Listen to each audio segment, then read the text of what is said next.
Bismillahirrahmanirrahim. Assalamualaikum warahmatullahi wabarakatuh. Perkenalkan, nama saya Muhammad Fadlil Al-Bushairi, salah satu mahasiswa dari jurusan Bimbingan Konseling Fakultas Ilmu Pendidikan Universitas Negeri Makassar. Pada kesempatan ini, saya akan menjelaskan tentang materi yang telah kita pelajari pada mata kuliah Bimbingan Konseling untuk Anak Berkebutuhan Khusus.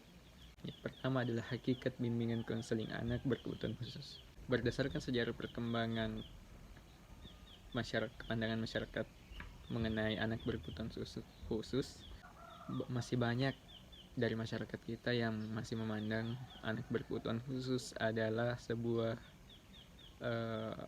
kesialan, sebuah kelainan yang harus dijauhi, padahal sebenarnya tidak. Maka dari itu BK untuk anak berkebutuhan khusus itu diperlukan. Nah, apa itu BK untuk anak berkebutuhan khusus? Bimbingan konseling untuk anak berkebutuhan khusus adalah layanan yang diberikan untuk anak berkebutuhan khusus oleh guru bimbingan konseling atau konselor di sekolah yang dilaksanakan secara terorganisir, terencana, dan dilaksanakan pada periode-periode tertentu. Tujuan dari bimbingan konseling anak berkebutuhan khusus adalah secara umum, bimbingan konseling untuk anak berkebutuhan khusus adalah untuk membantu anak dalam mengembangkan dirinya dan menyelesaikan dirinya secara optimal dengan hambatan, gangguan yang dialaminya. Secara khusus, bimbingan anak berkebutuhan khusus ini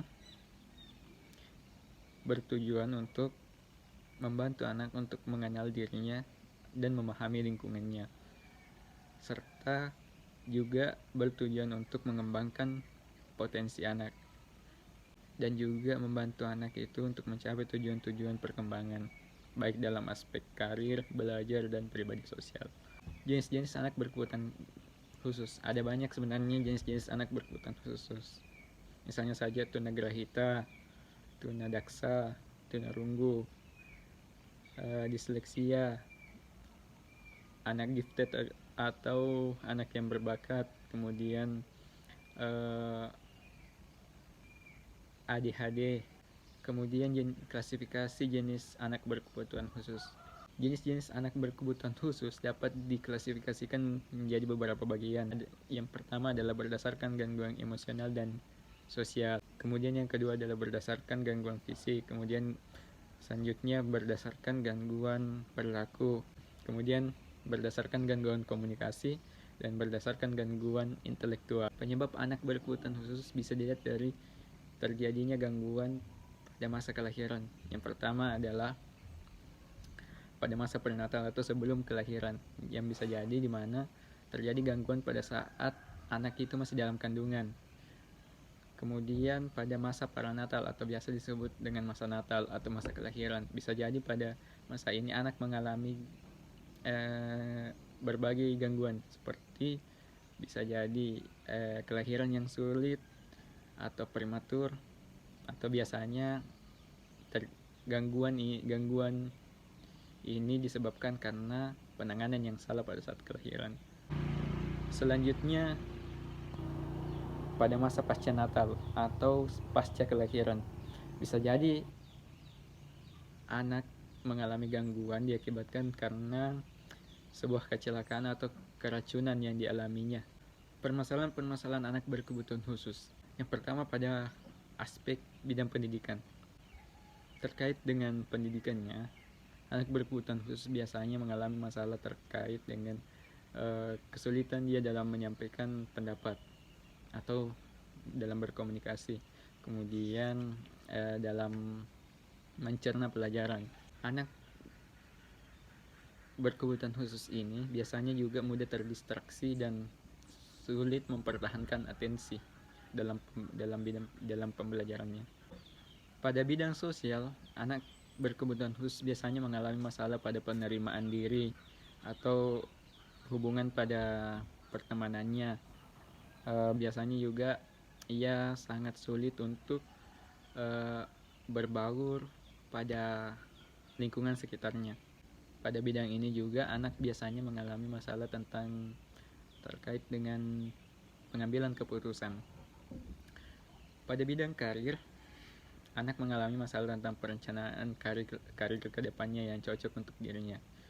Dan pada keluarga, biasanya anak ini mengalami permasalahan terkait dengan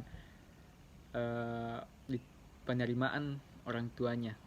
Masalah dalam bidang keluarga muncul sebagai akibat dari kurangnya pemahaman dan penerimaan terhadap keluarga. Misalnya saja banyak anak berkebutuhan khusus yang ditolak oleh orang tuanya. Kadang juga ada orang tua yang membatasi kesempatan untuk anaknya, mengasingkan anaknya, serta lain sebagainya.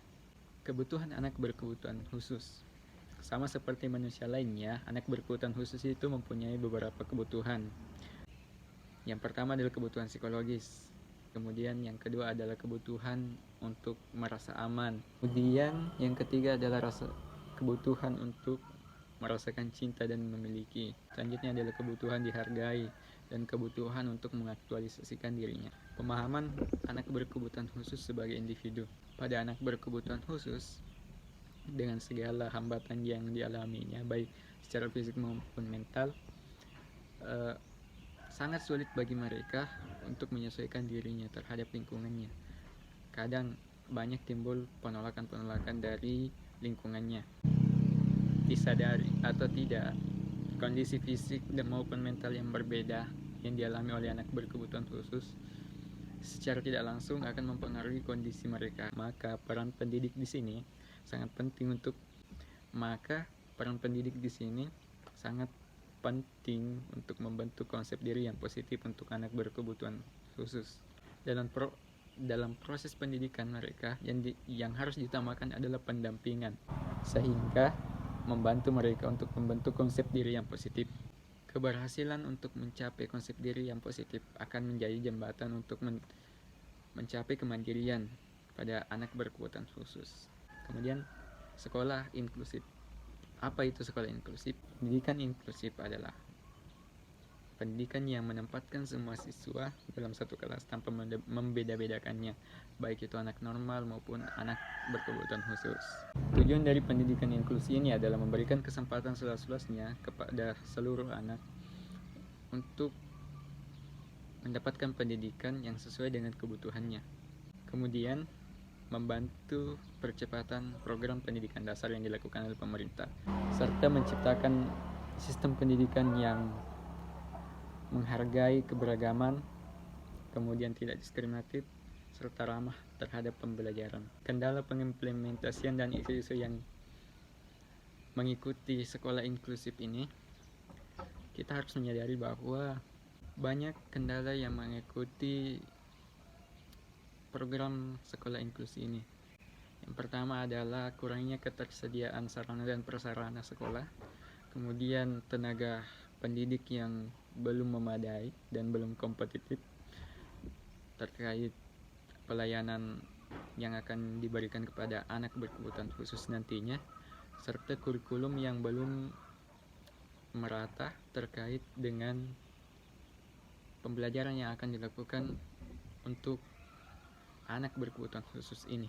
Oleh karena itu, ada beberapa standar pembelajaran yang harus diberikan untuk anak berkebutuhan khusus. Pertama adalah tenaga pendidik harus mempunyai kompetensi untuk memberikan layanan kepada anak berkebutuhan khusus. Kedua adalah sarana dan prasarana harus ramah terhadap kebutuhan anak berkebutuhan khusus. Kemudian, kurikulum harus dimodifikasi sesuai dengan kebutuhan peserta didik. Dan yang terakhir adalah monitoring atau evaluasi pada tahap kegiatan. Asesmen kebutuhan khusus.